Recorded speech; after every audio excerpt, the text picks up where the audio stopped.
आज का हमारा वचन है कि मृत्यु के बाद भी एक जीवन है जिसको इटर्नल लाइफ कहते हैं, जिसको अनंत काल का जीवन कहते हैं। अनंत काल का जीवन का मतलब होता है कभी भी ख़त्म न होने वाला जीवन। अनंत इस शब्द का मतलब होता है अनंत, जिसका कोई अंत नहीं, ऐसा जीवन। और परमेश्वर ने हमें वो अनंत जीवन के लिए बनाया था। मतलब जब भी आदम को परमेश्वर ने बनाया था तो आदम के जीवन में परमेश्वर ने मृत्यु को नहीं रखा था। जब तक आदम ने पाप नहीं किया, आदम परमेश्वर की जैसा अनंत का नहीं मरने के लिए बनाया गया था। और लिखा है कि पाप से मृत्यु आती है, पाप का वेतन मृत्यु है। जब तक आदम ने पाप नहीं किया था उसके जीवन में मृत्यु नहीं थी, लेकिन क्योंकि आदम ने पाप किया और उसके बाद यीशु मसीह को आकर उस मृत्यु को, वो पाप को अपने ऊपर लेना पड़ा और उसकी जो सज़ा है उसको भुगतनी पड़ी। और उसके बाद यीशु मसीह के द्वारा हमें अनंत काल का जीवन मिलता है। तो एक ध्यान रखना बात ज़रूरी है, जितने भी मसीह में है और जितने भी गैर मसीह है, आज परमेश्वर आपके साथ एक सीधी बात करता है, वो ये है कि मृत्यु के बाद भी जीवन है। लोग ये सोचते हैं कि मरने के बाद सोचेंगे कि मृत्यु के बाद जीवन है या नहीं। जब तक जीवन है हम जी ले, ऐश कर ले, मृत्यु के बाद देख क्या पता कि क्या होने वाला है। लेकिन अगर बाइबल क्लियरली ये कहती है कि मृत्यु के बाद भी जीवन है, क्योंकि बाइबल जो उत्पत्ति से पहले, उत्पत्ति के बाद आज और हजारों करोड़ों साल होने वाली बातों के बारे में अगर बात करती है, और जितनी भी बातें अभी तक बाइबल में बोली गई है, अगर वो आमेन है और वो सारी पूरी हो चुकी है, तो इसके बाद भी होने वाली बातों के बारे में हमें परमेश्वर के इस वचन के ऊपर विश्वास करना पड़ेगा। और वचन ये कहता है कि मृत्यु के बाद भी जीवन है जो कभी भी खत्म नहीं होगा। और एक तो हमें वो स्वर्ग में जीना है या फिर एक तो नर्क में जीना है। और हम लोगों ने क्लियरली लास्ट टाइम बातें की थी कि नर्क में कौन जाएगा और नर्क से बचने के लिए हमें क्या करना चाहिए। तो आज का हमारा विश्वास और विश्वास के द्वारा किए गए कामों के द्वारा परमेश्वर ये तय करेगा कि मरने के बाद हमें अधोलोक में भेजना है या फिर हमें स्वर्गलोक लेके जाना है। तो हमारा आज का विश्वास, आज हमने हमारा विश्वास किसके ऊपर रखा है, और सिर्फ विश्वास रखने से नहीं काम चलेगा, उस विश्वास के द्वारा हमने किस प्रकार की जिंदगी जी है। क्योंकि कर्मों बगैर विश्वास मुर्दा है। परमेश्वर का वचन कहता है अगर विश्वास है और विश्वास के अनुसार काम नहीं करते हो तो तुम्हारा विश्वास मरा हुआ है। तो जो हमारा विश्वास है उसके अनुसार अगर हम काम करेंगे तो ध्यान रखना हम परमेश्वर के उस अनंत काल के जीवन में प्रवेश करेंगे, नहीं तो अनंत काल का जो दंड है हमें नर्क में भुगतना पड़ेगा। तो आज हम बात करेंगे अनंत काल के जीवन के बारे में, और बहुत सारी चीज़ें मुझे आपको आज बतानी है। पहली बात है परमेश्वर अनंत काल के जीवन का उगम है। इनफैक्ट परमेश्वर ही जीवन का उगम है। हम इस दुनिया में खुद नहीं आए, किसी ने भी खुद को इस दुनिया में पैदा नहीं किया है, ना ही हम हमारी इच्छा से इस दुनिया में पैदा हुए हैं। ये परमेश्वर की योजना के अनुसार हमें इस दुनिया में भेजा गया है। तो ध्यान रखना, पहली बात तो हमें ये देखना है कि हमें पैदा करने वाला हमारा स्वर्गीय पिता स्वर्ग में बैठा हुआ है। हम हमारी इच्छा से इस दुनिया में नहीं आए हैं। पृथ्वी पर भेजने से पहले ही परमेश्वर ने अपने लिए अपने लोगों को अलग करके रखा है। इधर ये इस दुनिया में भेजने से पहले ही परमेश्वर को मालूम है कि उसके बच्चे, उसके पुत्र कौन होने वाले हैं और उसके ऊपर कौन विश्वास नहीं करने वाला है। तो उत्पत्ति से पहले ही हमें यीशु में पिता ने चुन लिया है, और जो पापों में मरे हुए हैं यीशु का शब्द सुनेंगे, स्वीकार करेंगे और जिएंगे, ऐसे लिखा है। देखिए पहला वचन हम देखेंगे, यूहन्ना 5:26 में लिखा है, जॉन 5:26 में लिखा है, क्योंकि जिस रीति से पिता अपने आप में जीवन रखता है उसी रीति से उसने पुत्र को भी यह अधिकार दिया है कि अपने आप में जीवन रखे। तो जैसे पिता में जीवन है, अपना खुद का जीवन है, पिता को किसी ने भी जीवन नहीं दिया है। जो खुद जीवन है उसका जो पुत्र है, जो यीशु मसीह है, वो भी खुद में जीवन रखता है। मतलब इस दुनिया में जो कुछ भी पैदा हुआ है वो सब कुछ यीशु मसीह के द्वारा यीशु मसीह के लिए पैदा किया गया है। ऐसी कोई भी वस्तु नहीं है जो यीशु बगैर पैदा हुई है। तो इसका मतलब है यीशु मसीह अपने आप में जीवन रखता है। इसलिए जब भी यीशु मसीह हमारे जीवन में आता है, हम जो पापों के द्वारा मर गए थे, मर चुके थे, यीशु मसीह का वो जीवन जब हमारे जीवन में आता है, हमारे मरे हुए जीवन को वो पैदा करता है। तो जब हम स्वाभाविक तौर पर या शारीरिक तौर पर जब हम इस दुनिया में आते हैं, हम ऑलरेडी मर चुके हुए होते हैं, क्योंकि हम पाप में पैदा हुए हैं, पाप के द्वारा पैदा हुए हैं और पाप करते हैं, तो हम ऑलरेडी मर चुके हैं। लेकिन जब हम यीशु मसीह के वचन को स्वीकार करते हैं, जो जीवनदायी आत्मा है, जब उस वचन को हम हमारे अंदर लेते हैं, जैसे कोई एक सूखा हुआ पेड़ है जो मर चुका है और उसमें अगर जब हम पानी डालते हैं तो वापस जिंदा होता है, वैसे ही हम मर चुके थे। यीशु मसीह के वचन का जो जीवनदायी आत्मा है, उसको जब हमने स्वीकार किया, हमारे अंदर जीवन पैदा हो गया। और लिखा है कि अनंत काल का जीवन जब हम उस वचन के द्वारा स्वीकार करते हैं, ध्यान रखना, हम अनंत काल के जीवन के भागीदार होते हैं। तो पिता में जीवन है, यीशु में भी जीवन है। और लिखा है क्योंकि जिस रीति से पिता अपने आप में जीवन रखता है, उस रीति से उसके पुत्र को भी ये अधिकार दिया गया है कि वो अपने आप में जीवन रखे। और इसलिए लिखा है कि जिसके पास पुत्र है उसके पास जीवन है, और जिसके पास पुत्र नहीं है उसके पास जीवन नहीं है। तो पहली बात यह है, जीवन, अनंत काल का जीवन का जो उगम है, स्रोत है, शुरुआत है, वो यीशु मसीह में है। आमीन, परमेश्वर में है। दूसरी बात देखें कि यीशु जो जी उठा है, हमारे लिए एक चैनल है, हमारे लिए एक मार्ग है अनंत काल के जीवन को जाने का। यूहन्ना 14:6 में लिखा है, जॉन 14:6 में लिखा है, यीशु ने उससे कहा, मार्ग और सत्य और जीवन मैं ही हूँ, बिना मेरे द्वारा कोई पिता के पास नहीं पहुँच सकता। इतना क्लियर कट वचन कहता है कि मार्ग, सत्य और जीवन मैं हूँ। मार्ग यीशु मसीह है। यीशु मसीह में से होकर हम पिता के पास जा सकते हैं। डायरेक्टली कोई भी पिता के पास नहीं जा सकता है, क्योंकि यीशु मसीह ने खुद को उस क्रूस पर देकर हमारे लिए पिता के पास जाने का मार्ग बनाया है। इस दुनिया में ऐसा कोई भी व्यक्ति नहीं है जो किसी के पापों के लिए मरा है। अपना पवित्र लहू जिसने बहाया है, यीशु मसीह ने वो किया है। इसलिए यीशु मसीह हमारे लिए मार्ग बन गया। इसलिए जब हम यीशु मसीह को स्वीकार करते हैं, वो जीवन को पाते हैं, जो जीवन का मार्ग हमारे लिए बन जाता है, और वो मार्ग हमें पिता के पास लेके जाता है। तो मतलब ये है कि यीशु जो मरे हुओं में से जी उठा है, यीशु मसीह का जी उठना किस बात को दर्शाता है मालूम है आपको? हमारे पापों का दंड जो मृत्यु है, वो यीशु मसीह ने उस क्रूस पर ले लिया, और उस मृत्यु के दंड का जो भुगतना था, भुगतान था, वो यीशु मसीह ने कर दिया, और वो भुगतान को पिता ने एक्सेप्ट कर दिया। इसको कहते हैं कि यीशु मसीह मृत्यु में से जी इसलिए उठ पाया क्योंकि वो भुगतान को पिता ने एक्सेप्ट कर दिया था, और फिर यीशु मसीह को जी उठने के लिए पवित्र आत्मा के द्वारा सामर्थ्य दी थी। तो मार्ग, सत्य और जीवन यीशु मसीह है। यीशु मसीह में ही जीवन है, यीशु मसीह सत्य है, और यीशु मसीह ही वो मार्ग है जो हमें पिता के पास लेके जाता है। तो यीशु मसीह बगैर हम स्वर्ग नहीं जा सकते हैं। बहुत सारे लोग स्वर्ग जाने के लिए बहुत सारी आइडियाज़ निकालते हैं।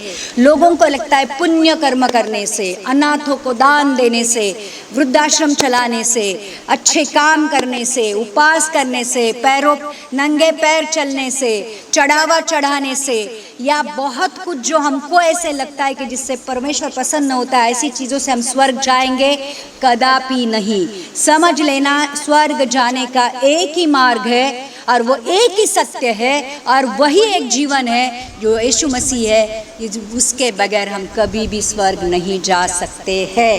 तीसरी बात देखेंगे कि पवित्र आत्मा अनंत काल के जीवन का सामर्थ्य है। अगर आपको अनंत काल के जीवन में प्रवेश करना है या अनंत काल के जीवन में बने रहना है, तो आपके लिए परमेश्वर ने एक सहायक भेजा है जो आपकी सहायता करता है, जो आपको मृत्यु में से जीवन में लेके जाता है, पाप में से पाप में से पवित्रता में लेके जाता है और नर्क में जाने से बचाकर आपको स्वर्ग लेके जाता है। आइए देखते हैं रोमियो की किताब का 8वां अध्याय का 2 वचन, रोमन्स 8:2। क्योंकि जीवन की आत्मा की व्यवस्था ने मसीह यीशु में मुझे पाप की और मृत्यु की व्यवस्था से स्वतंत्र कर दिया। कितने लोगों ने देखा है कि जब इस सैटेलाइट छोड़ा जाता है चंद्र पर या मंगल पर जाने के लिए, कितने लोगों ने कहा है कि सैटेलाइट के पीछे एक बहुत बड़ी आग होती है। अब कभी देखा है सैटेलाइट को ऊपर जाते हुए? सैटेलाइट ऊपर ऐसे रहता है और उसके पीछे जो उसका जो पीछे का भाग रहता है वहाँ पे बहुत सारी आग होती है। ये जो आग होती है ये एक फोर्स होता है, ये एक ईंधन होता है जो सैटेलाइट को पृथ्वी के गुरुत्वाकर्षण के जो बल है उससे बाहर निकालता है। और यही जो सामर्थ है या जो कुछ भी ईंधन उसमें डाला जाता है वो जलता रहता है, वो पृथ्वी के गुरुत्वाकर्षण से बाहर निकालकर वो यान को चंद्र या मंगल पर पहुंचाता है। अभी अगर परमेश्वर ने पाप वाली इस दुनिया से निकालकर हमें पवित्रता की दुनिया में या नर्क जाने वाले जीवन को स्वर्ग जाने वाले रास्ते पर अगर डाला है, तो वो है पवित्र आत्मा के सामर्थ के द्वारा। हम पाप से बचकर पवित्रता में नहीं आ सकते, हम नर्क में जाने से बचकर स्वर्ग में नहीं जा सकते हैं। परमेश्वर ने एक सहायक भेजा है जो सहायक हमारी मदद करता है। जैसे एक यान को पृथ्वी से उस गुरुत्वाकर्षण से बाहर निकालकर लेके जाने के लिए वो जो ईंधन होता है, वो जो फ्यूल होता है वो लेके जाता है, हमारे लिए वो सामर्थ पवित्र आत्मा के द्वारा परमेश्वर ने भेजी है, जो सामर्थ हमें पाप से निकालकर पवित्रता में पहुंचाती है। तो ये जो फोर्स है, ये जो पावर है, ये जो डायनामाइट वाला फोर्स परमेश्वर ने भेजा है, वो है ये जो पवित्र आत्मा का सामर्थ। तो अनंत काल के मृत्यु से अनंत काल के जीवन तक पहुंचाने के लिए हमारे अंदर ये जो यान रहता है उसके अंदर वो सामर्थ्य डाली जाती है जब भी वो एक साथ उड़ता है। वैसे ही हमारे अंदर वो सामर्थ्य डाली है ताकि हम मृत्यु से बचकर जीवन के मार्ग पर चले जाए। कितने लोगों ने ऐसे देखा है कि जब हम बचपन में हम लोग रस्सी खींच करके एक खेल होता था, या एक रस्सी हुआ करती थी और यहाँ पे आधे बच्चे और यहाँ पे आधे बच्चे हुआ करते थे, और जो बच्चों का बल ज़्यादा होता था, जो जोर से खींचते थे, उनके पास वो वो रस्सी चली जाती और बाकी लोग गिर जाते थे। वैसे ही हमारे पास वो सामर्थ्य है। शैतान हमें पीछे खींचता है हमेशा, हमारे पीछे कहता है, लेकिन परमेश्वर ने हमारे अंदर एक ऐसा सामर्थ्य डाला है जो हमें हमेशा अनंत काल के उस पवित्रता के जीवन की तरफ लेके चलता है। इसलिए हमारे अंदर वो सामर्थ्य डाली गई है, जो वचन की आत्मा का सामर्थ्य हमारे अंदर जो डाला गया है, जो हमें पाप और मृत्यु की व्यवस्था से स्वतंत्र करता है। जब हम पवित्र आत्मा से चलाए चलते हैं, ध्यान रखना, पाप का हमारे ऊपर कोई भी राज नहीं चलता है। पवित्र आत्मा हमें इसलिए भी दिया गया है कि हम पवित्रता का जीवन जिए। हमारा जो शरीर हमेशा ये चाहता है कि मैं पाप करूं, अपनी खुद की अभिलाषाओं को, खुद की इच्छा को पूरी करूं, लेकिन पवित्र आत्मा हमेशा परमेश्वर की इच्छा को हमारे ऊपर प्रकट करता है और छोटी से छोटी और बड़ी से बड़ी चीज़ में वो हमें दिखाता है कि देख, तेरे लिए परमेश्वर की इच्छा ये है, तेरी इच्छा नहीं परंतु तुझे परमेश्वर की इच्छा पूरी करनी है। और वो इच्छा पूरी करने के लिए पवित्र आत्मा हमें सामर्थ्य भी देता है। और इसलिए पवित्रता और अनंत काल के जीवन में पवित्र आत्मा हमारा प्रवेश कराती है। और इसलिए यीशु मसीह भी ये कहता है कि नए सिरे से जन्म लिए बगैर आप परमेश्वर के राज्य में प्रवेश नहीं कर सकते हो। और वो नए सिरे का नए सिरे से जीवन लेना या जन्म लेना का मतलब होता है कि पवित्र आत्मा के द्वारा नया जन्म लेना। पर पुरानी बातें बीत जाती है और देखो फिर वो कहता है सारी बातें नई हो जाती है। तो अनंत काल के जीवन में चलने के लिए हमें पवित्र आत्मा के सामर्थ्य की ज़रूरत है। चौथी बात हम देखेंगे कि विश्वास से अनंत काल के जीवन को स्वीकार किया जाता है ना। लोग कहते हैं कि किसने देखा है, मृत्यु के बाद क्या होने वाला है, मरने के बाद सोचेंगे देखेंगे। देखो, मरने के बाद अगर आप सोचोगे तो सोचते रह जाओगे, ध्यान रखना। फिर उन्होंने नर्क में जाने के बाद there is no way out. नर्क is one way, you can not come out. तो अभी परमेश्वर ने अगर हमें समय दिया है और वचन के द्वारा अगर परमेश्वर हमसे बातें कर रहा है तो एक सादा सजेशन ये है कि जो कुछ भी परमेश्वर हमसे कहता है उसके ऊपर विश्वास करो। आइए देखते हैं, यूहन्ना 3:36 में लिखा है, जॉन 3:36 में लिखा है, जो पुत्र पर विश्वास करता है अनंत जीवन उसका है, परंतु जो पुत्र की नहीं मानता वह जीवन को नहीं देखेगा, परंतु परमेश्वर का क्रोध उस पर रहता है। जो पुत्र पर विश्वास करता है, जो यीशु के ऊपर विश्वास करता है, अनंत जीवन उसी का है। क्या लिखा है? जो पुत्र पर विश्वास करता है अनंत जीवन, ओ शिट जीसस थैंक यू, अनंत जीवन उसी का है। तो मतलब ये है कि अगर हमारे पास, इसलिए वचन कहता है कि अगर हमारे पास यीशु है तो अनंत जीवन हमारा है। और अनंत जीवन,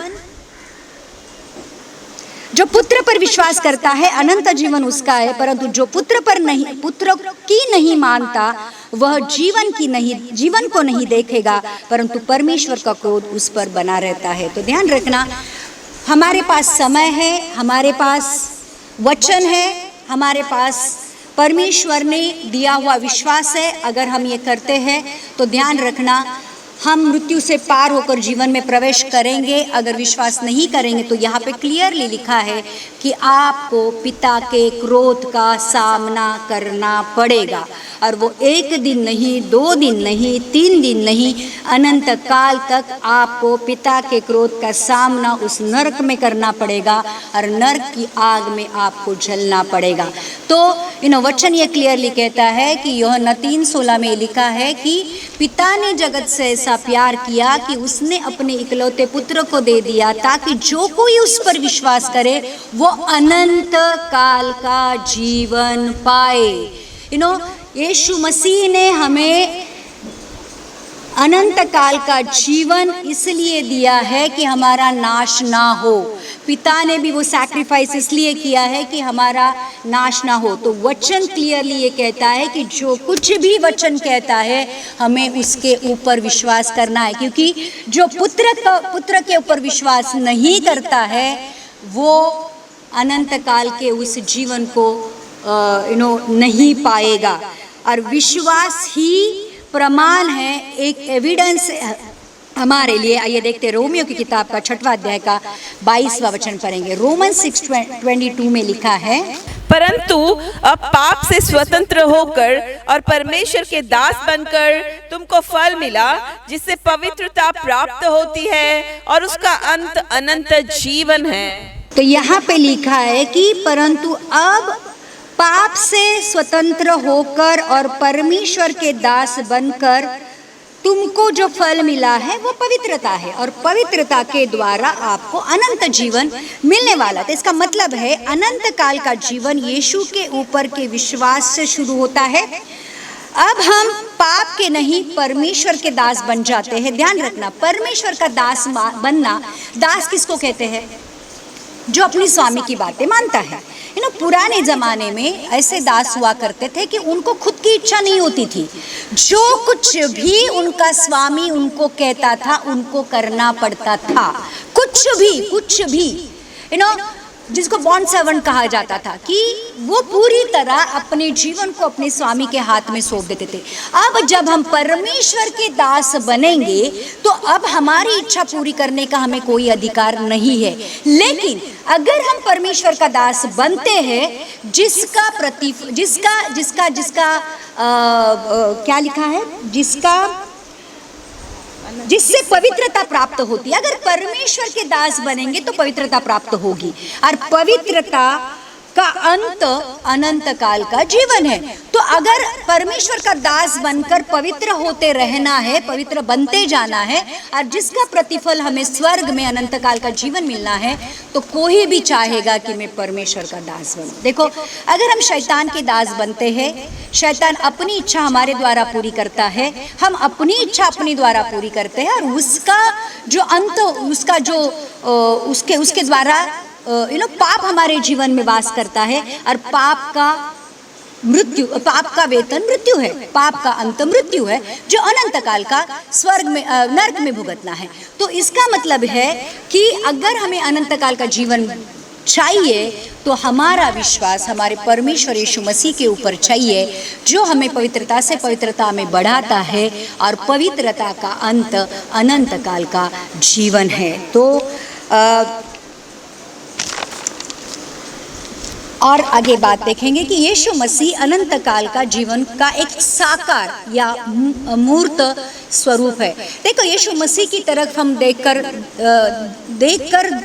समझ सकते हैं, या जान सकते हैं, या सीख सकते हैं। यीशु मसीह के बारे में लिखा है कि आदि में वचन था, वचन परमेश्वर के साथ था, वचन परमेश्वर था। मतलब आदि में यीशु मसीह था। वचन का मतलब है यीशु मसीह, मतलब आदि में वो था, फिर वो परमेश्वर के पास था, परमेश्वर के साथ था। अब वो देहधारी होकर इस दुनिया में आया। दुनिया में उसने अपने लिए जो परमेश्वर की पिता की इच्छा पूरी करनी थी वो की। क्रूस पर जाकर अपने आप को देकर मानव जाति को नरक जाने से बचाया। लिखा है उसके बारे में, यीशु मसीह के बारे में, कि अब वो पिता की दाहिनी ओर जाकर स्वर्ग में बैठा है, और अब वो कभी नहीं मरने का। एक बार वो आया, एक बार वो जिया, एक बार वो मरा, और उसके बारे में क्लियरली लिखा है कि अब वो मरने का नहीं। इसका मतलब है यीशु मसीह ने आकर हमारे लिए ये प्रूव करके गया है कि अनंत काल का जीवन क्या होता है। वो एक जैसे कहते हैं कि he is a living example. उसने अनंत काल का जीवन क्या होता है ये मूर्त रूप में साकार करके दिखाया है। तो आइए 1 यूहन्ना 5:20 में लिखा है, 1 जॉन 5:20 में लिखा है, हम यह भी जानते हैं कि परमेश्वर का पुत्र आ गया है, और उसने हमें समझ दी है कि हम उस सच को पहचाने, और हम उसमें जो सत्य है अर्थात उसके पुत्र यीशु मसीह में रहते हैं। सच्चा परमेश्वर और अनंत जीवन यही है। तो कितना सुंदर वचन है। मतलब आज जब मैं ये वचन बना रही थी मेरे होश उड़ गए।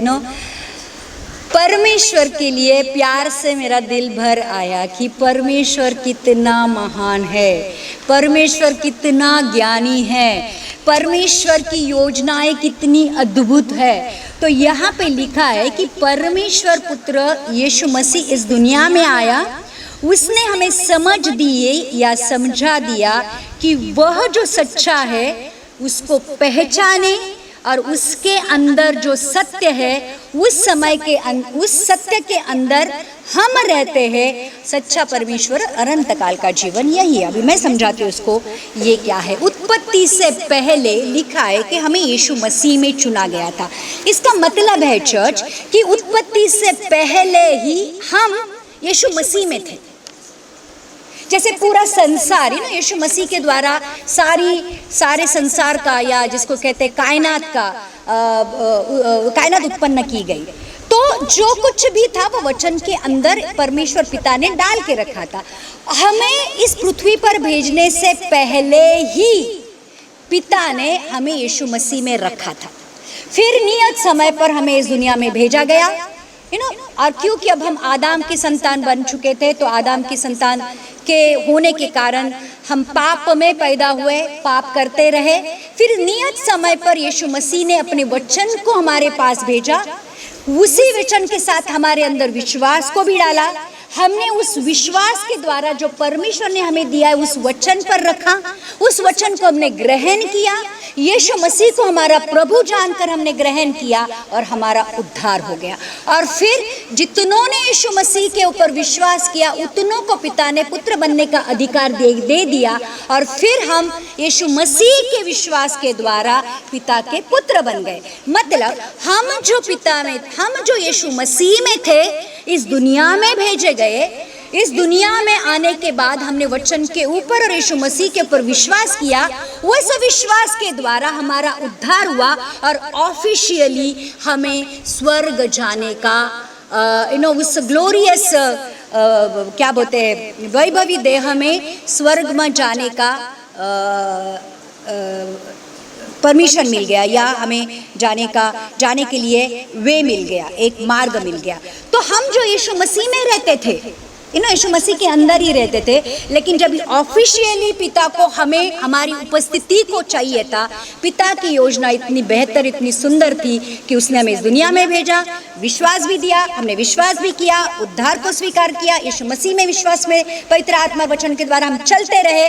और फिर जब यीशु मसीह आएगा, ऐसे लोगों को जो विश्वास में और परमेश्वर के पवित्र आत्मा में चलते उनको वापस लेके जाएगा। तो जो मसीह में पहले रखे गए थे वो लोग जाकर अपने पिता से मिल जाएंगे, पिता को अपने पुत्र मिल जाएंगे। ये है पिता की योजना की उत्पत्ति से पहले हम यीशु में थे, हमें पृथ्वी पर उत्पन्न किया गया, एक तक भेजा गया, फिर ऑफिशियली हमने यीशु को स्वीकार किया, कबूल किया, विश्वास किया, हमारा उद्धार हुआ और हम उसके सत्य के मार्ग पर चलने लगे। और फिर हम जो उसमें थे उससे जाकर मिल गए। ये थी परमेश्वर की अनंत काल के लिए हमारे लिए योजना। अब उस योजना को समझकर हम कितना चलते हैं ये आपके ऊपर है। महिमा उसका प्रकटीकरण होगा। आपको लगेगा कि परमेश्वर ने तो हमें ये देह में इस दुनिया में भेजा है, लेकिन ये तो देह जो है ये मिट्टी का घर है जो पवित्र आत्मा के रहने के लिए परमेश्वर ने बनाया है। क्योंकि अगर पवित्र आत्मा के बगैर हम स्वर्ग नहीं जा सकते, क्योंकि पवित्र आत्मा हमारे लिए एक सील है, हमारे लिए एक परमेश्वर ने बयाने पे पवित्र आत्मा दिया है, ये कहते हुए कि बाबा जब भी इस दुनिया में जब भी हमने यीशु मसीह को स्वीकार किया तो यीशु मसीह के स्वीकारने के साथ उद्धार के साथ हमें पवित्र आत्मा का दान मिला। तो जितने लोगों ने यीशु मसीह को स्वीकार किया उनके ऊपर परमेश्वर ने छाप लगा दी, ये मेरा बच्चा है, ये मेरा बच्चा है, ये मेरा बच्चा है, ये मेरा बच्चा है, और फिर ये जो पवित्र आत्मा के द्वारा हमारे ऊपर जो छाप लगाई गई है, तो ये पवित्र आत्मा हमारे इस नश्वर देह को परमेश्वर के जैसे वैभवी देह में पवित्रता में बनने के लिए मदद करता है। तो ध्यान रखना, और इसका प्रमाण होगा जब यीशु मसीह हमें बादलों के ऊपर लेने के लिए आएगा। जैसा यीशु मसीह वैभवी देह में है वैसे ही हम भी वैभवी देह में बदल जाएंगे। आइए वचन को देखते हैं। Glory in its manifestation. कुलुसी की किताब का 3 अध्याय का 4 वचन पढ़ेंगे। कोलोसियंस 3:4। जब मसीह जो हमारा जीवन है प्रकट होगा तब तुम भी उसके साथ महिमा सहित प्रकट किए जाओगे। तो जब हम यीशु मसीह को आमने सामने देखेंगे, देखो ये देह में हम यीशु मसीह को यीशु मसीह का सामना नहीं कर पाएंगे। हमारे लिए परमेश्वर ने वो वैभवी देह बनाने के लिए पवित्र आत्मा और वचन को रखा है ताकि हम दिन ब दिन परमेश्वर के जैसे बनने। तो यहाँ पे लिखा है कि जब मसीह जो हमारा जीवन है प्रकट होगा तब तुम भी उसके साथ महिमा सहित प्रकट किए जाओगे। क्योंकि देखो 3 वचन ने कहता है क्योंकि तुम तो मर गए और तुम्हारा जीवन मसीह के साथ परमेश्वर में छुपा हुआ है। जब हम यीशु मसीह के ऊपर विश्वास करते हैं तो हमारे अंदर यीशु मसीह और हम यीशु मसीह के अंदर चले जाते हैं। हम इस दुनिया में जब होते हैं तो यीशु मसीह हमारे अंदर होता है पवित्र आत्मा के द्वारा, और जब हम यीशु मसीह के ऊपर विश्वास करते हैं हम उसमें रहते हैं स्वर्ग में। हमारी आत्मा, जितनों ने भी यीशु मसीह के ऊपर विश्वास किया है, ध्यान रखना मैं क्या बोल रही हूँ, उनकी आत्मा स्वर्ग में यीशु मसीह के दाहिने ओर ऑलरेडी बैठ चुकी है। आपका स्वर्गीय स्थानों में स्थान पक्का किया जा चुका है, आपका आत्मा उधर जाके बैठा है। और अब इस शरीर में यीशु मसीह रहता है और हम उसके अंदर वहाँ पे रहते हैं। तो जब हम यीशु मसीह के ऊपर विश्वास करते हैं, हम यीशु मसीह में छिपाए जाते हैं। और जब मसीह जो हमारा जीवन है, जब हम प्रकट होगा, जब हम यीशु मसीह को आमने सामने देखेंगे, तो हम भी यीशु मसीह के जैसे महिमामय देह में बदल जाएंगे, प्रकट किए जाएंगे। तो अनंत काल के जीवन में हमें एक महिमामय शरीर मिलने वाला है। एक ऐसा, आई डोंट नो क्या कैसे रहेगा वो, लेकिन मुझे ऐसा लगता है कि वो श्वेत वस्त्र रहेंगे जिसमें से प्रकाश निकलता होगा, क्योंकि स्वर्ग में लाइट्स नहीं है। लिखा है कि धर्मी लोग चांद तारों की तरह चमकेंगे। तो वो जो वैभवी देह हमें दी जाएगी, जो वस्त्र हमें दिए जाएंगे, उसमें से लाइट रिफ्लेक्ट होगी। हम जहाँ पे भी जाएंगे वो जुगनी की तरह चमकेंगे। तो ये जो महिमामय देह है हमारे लिए, जब हम यीशु मसीह को मिलेंगे तो वैसी देह हमें दी जाएगी, क्योंकि हम यीशु मसीह में है, यीशु मसीह में छुपाए गए हैं। अनंत काल का जीवन कब तक चलेगा? आपको क्या लगता है, अनंत काल का जीवन कब खत्म होगा? अनंत काल का जीवन कभी भी खत्म नहीं होगा। अनंत काल का जीवन अनंत काल तक चलता रहेगा। Eternity is it's duration. अगर आप पूछोगे कि कितना समय रहेगा कि मैं अनंत काल तक जिंदा रहूंगा, आप अनंत काल तक अनंत काल का जीवन का उपभोग लेते रहोगे। आइए देखते वचन, यूहन्ना 10:28, जॉन 10:28। और मैं उन्हें अनंत जीवन देता हूँ, वे कभी नष्ट ना होंगी और कोई उन्हें मेरे हाथ से छीन ना लेगा। देखो, यीशु मसीह खुद को चरवाहा कहता है। मैं एक अच्छा चरवाहा हूँ जो अपनी भेड़ों के लिए अपनी जान देता हूँ। और लिखा है, अगर ये हम लोग 27वां वचन पढ़ेंगे तो लिखा है, मेरी भेड़ें मेरा शब्द सुनती है, मैं उन्हें जानता हूँ और वो मेरे पीछे पीछे चलती है। तो जब भी वचन के द्वारा परमेश्वर ने मुझे पुकारा, और क्योंकि मैं उस उत्पत्ति से पहले मैं उसमें थी, लेकिन इस दुनिया में भेजी गई थी, जब मैंने यीशु मसीह की आवाज़ सुनी और मैं उसके पीछे पीछे चलने लगी। तो चरवाहा जो यीशु मसीह है, जब उसने आवाज़ दी, मैं जो उसकी भेड़ें थी, मैंने वो आवाज़ को सुनी, क्योंकि हर एक चरवाहे की अपनी अपनी भेड़ें होती है। तो मेरा चरवाहा जो यीशु मसीह था, मैंने उसकी आवाज़ सुनी और उसके पीछे पीछे चलने लगी। और लिखा है, मैं उन्हें अनंत जीवन देता हूँ, वे कभी नष्ट न होंगी और कोई उन्हें मेरे हाथ से छीन न पाएगा। देखो कितना बड़ा प्रॉमिस है, कितनी बड़ी परमेश्वर ने हमारे लिए एक क्या कहते हैं जिसको वादा किया है कि जो यीशु में है, यीशु के थे, उन्होंने यीशु की आवाज़ को पहचाना और उसके पीछे चलने लगे। अनंत काल तक यीशु चरवाहे की भेड़ें उसके यीशु मसीह जो चरवाहा है, उसकी भेड़ें उसके पीछे चलती रहेगी। कब तक? अनंत काल तक, क्योंकि फिर यीशु मसीह उनको, शैतान को छीनने नहीं देगा। लिखा है, जिसका हाथ यीशु मसीह ने एक बार पकड़ा है ना, यीशु मसीह के हाथों से कोई भी हमें छुड़ा नहीं सकता है।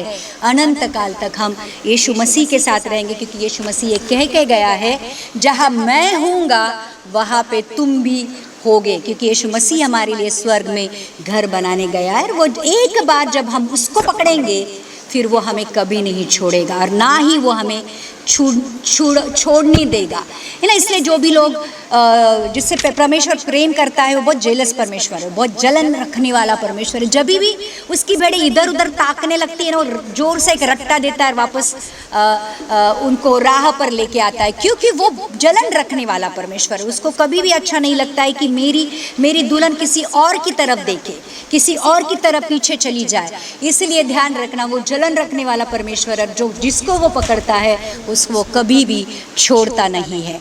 अनंत काल का मतलब है यीशु में जाकर मिलना।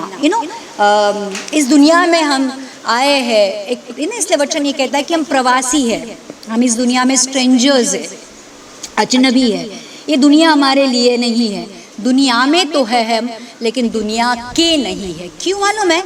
यूहन्ना 6:53 और 54 में लिखा है, ये चीज़ें देखो हमारे लिए है, ये जग के लिए नहीं है, क्योंकि जो यीशु मसीह के है वो वापस जाकर यीशु मसीह को ही मिलेंगे।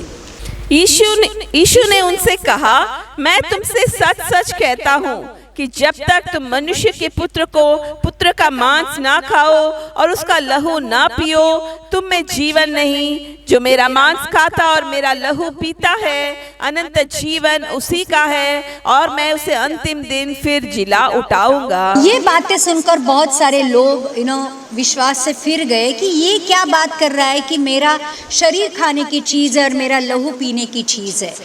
यीशु मसीह जो परमेश्वर का पुत्र था, जो परमेश्वर था, जो परमेश्वर के पास था, वो इस दुनिया में देहधारी होकर आ गया, और लिखा है जीवन की रोटी उसका वचन है। अभी उसको उसकी देह को खाना है, मतलब जीवन की रोटी जो वचन है उसको लिटरली खाना है। खाना है मतलब क्या करना है? उसको अंदर लेना है, उसके अनुसार चलना है, क्योंकि वचन क्लियरली कहता है कि मनुष्य केवल रोटी ही से नहीं परंतु हर एक वचन जो परमेश्वर के मुख से निकलता है जिंदा रहेगा। तो हमारे जिंदा रहने का कारण ये है कि हमने इस जीवन की रोटी जो स्वर्ग से उतरी है उसका सेवन किया है। तो जो कोई भी यीशु मसीह के इस रोटी को, जो वचन की रोटी है, उसको खाएगा वो अनंत काल तक जिंदा रहेगा, क्योंकि मनुष्य केवल रोटी ही से नहीं परंतु ये आत्मिक जीवन के बारे में लिखा है कि हमें आत्मिक तौर पर अगर जिंदा रहना है, जैसे शारीरिक तौर पर जिंदा रहने के लिए हमें गेहूं की रोटी या कुछ भी खाना लगता है, वैसे ही हमें आत्मिक तौर पर अगर जिंदा रहना है, अनंत काल के जीवन में हमें चलना है, तो परमेश्वर ने हमें ये एक आत्मिक मन्ना दिया है जिसको जीवन की रोटी कहा जाता है। जो कोई भी उसको खाएगा वो अनंत काल का जीवन पाएगा। और लिखा है कि यीशु का लहू हमारे लिए पीने की चीज़ है। यीशु का लहू जिसके द्वारा हमारे सारे पापों की क्षमा हो गई है। तो वचन यहाँ एक जगह ऐसे भी कहता है कि जो यीशु मसीह के साथ सहभागिता रखता है, जो जगत की ज्योति के पीछे चलता है, वो यीशु का लहू उसको उनके पापों से शुद्ध करता रहता है। इसका मतलब है जब हम आत्मा और वचन के द्वारा जब परमेश्वर यीशु मसीह के साथ सहभागिता रखते हैं, वचन के अनुसार चलते हैं, आत्मा के अनुसार चलते हैं, यीशु मसीह का लहू हमारे सारे पापों को धोता रहता है। और जिस जीवन की अपेक्षा परमेश्वर हमसे करता है वैसा जीवन जीने में हमें मदद करता है।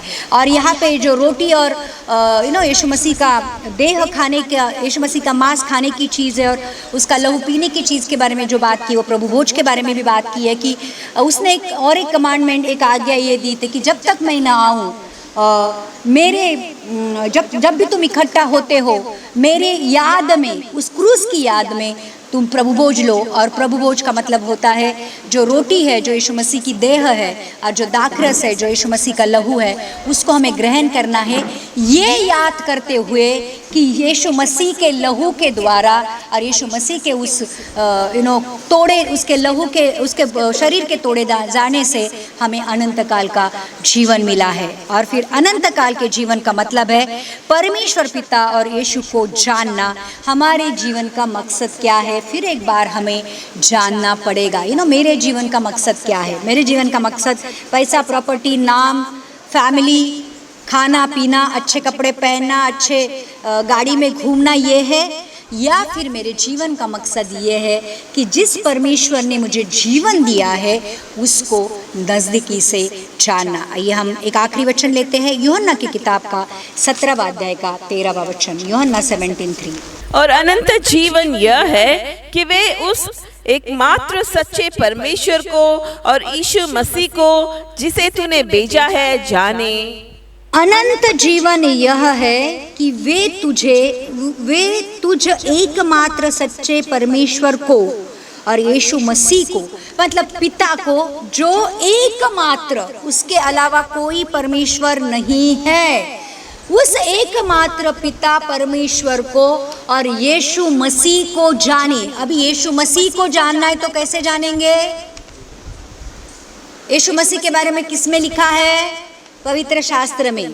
तो हमें दिन ब दिन इस पवित्र शास्त्र के ज्ञान के द्वारा पिता परमेश्वर जो एकमात्र परमेश्वर है उसको जानते रहना है, उसको समझते रहना है, उसकी इच्छा को, उसके प्यार को, उसकी योजना को हमें समझते रहना है और उसके अनुसार चलते रहना है। और वो सब हमारे ऊपर प्रकट करने के लिए उसकी आत्मा को उसने हमें दिया है। और लिखा है कि अनंत जीवन ये है कि वह तुझे एकमात्र सच्चे परमेश्वर को और यीशु मसीह को जिसे तूने भेजा है जाने।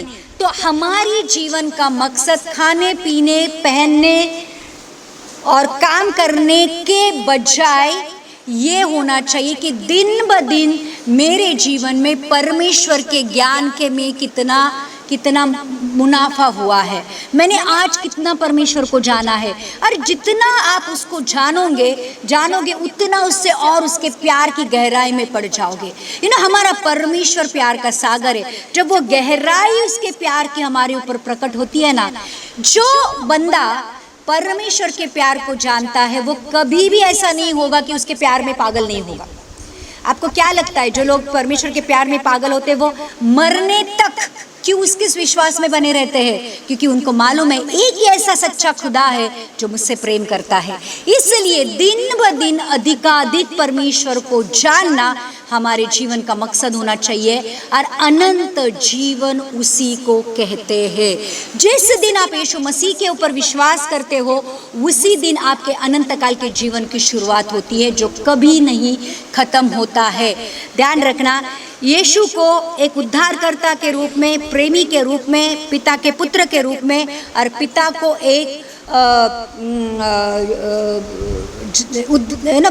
एक परमेश्वर के रूप में हम जानने लगते हैं। अनंत काल की जीवन की शुरुआत वहीं से होती है। उस विश्वास में बने रहना मतलब अनंत काल के जीवन में बने रहना। अगर हमें सिर्फ इसी जीवन के लिए आशा है कि यीशु मसीह ने मुझे यही जीवन के लिए यही जीवन दिया है, मैं खाऊं पीऊं ऐश करूं, मुझे गाड़ी बंगला सोना चांदी मिलेगा, तो आपसे ज़्यादा अभागे और कोई नहीं है। सिर्फ इसी जीवन के लिए यीशु मसीह के ऊपर आशा रखते हो तो आपसे ज़्यादा इस दुनिया में कोई भी अभागा नहीं है। इसलिए पौलुस गर्व के साथ कहता है, जीना मेरे लिए मसीह, मरना मेरे लिए लाभ है, क्योंकि मैं जीऊँ या मरूँ वो सब कुछ यीशु मसीह के लिए है। तो आज मैं जिंदा भी हूँ तो यीशु मसीह में हूँ, और मर भी जाऊंगा तो यीशु मसीह के पास चला जाऊंगा। तो अनंत काल का जीवन ये है, यीशु मसीह को इस जीवन में मिलना और अनंत काल तक उसके जीवन में बने रहना, उसके साथ उसकी संगति में चलना। तो दोनों जीवन मसीह से शुरुआत होते हैं और मसीह में ख़त्म नहीं होते, परंतु मसीह में बने रहते हैं। अनंत काल का जीवन कभी भी ख़त्म नहीं होता है।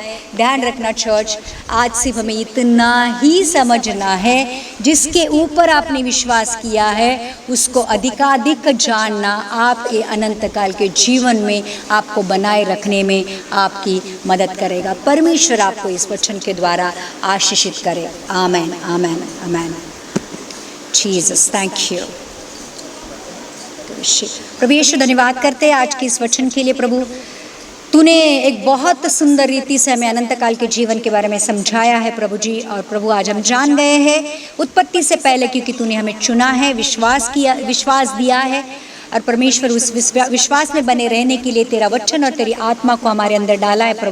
प्रभु हम यही आज प्रार्थना करते हैं कि किसी भी हालात में प्रभु तो हमें छूटने नहीं देना। प्रभु, हम तेरे साथ अनंत काल का जीवन जीना चाहते हैं। प्रभु, आज हमारे जीवन को एक नई तरीके से हम तेरे हाथों में सौंप देते हैं। प्रभु, हमारे हाथ को तू थामे रहना, और जब भी तू आएगा प्रभु हम तुझे बादलों पर मिले, ऐसे होने दे। यीशु मसीह के नाम से, आमीन।